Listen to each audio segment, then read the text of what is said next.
Is it possible to access the deleted Twitch VODs? What's up everyone, welcome to the video. In this tutorial we are going to see if you can access the VODs that you have deleted from your Twitch account. But before we begin, make sure to head down below to like the video and subscribe to the channel. Don't forget to turn on the bell icon so you don't miss out on new videos. On that note, let's begin.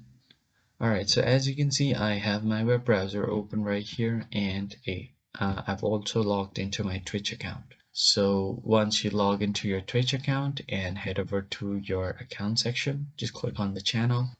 You should find all of your VODs right here, but if you have deleted them, then as you can see, you cannot access your deleted Twitch VODs unless you have already downloaded it before. So if you basically VODs are if you have streamed something, then after this stream they will be archived to your account, and if you delete them without downloading them, then you cannot access any of those content. So you will first have to download the Twitch VODs before deleting them, and then only you will be able to access those content from your account. And yeah, basically you cannot access those once they have been deleted. If you found the video helpful, hit the like button and subscribe. I'll catch you guys on the next video. Thank you for watching.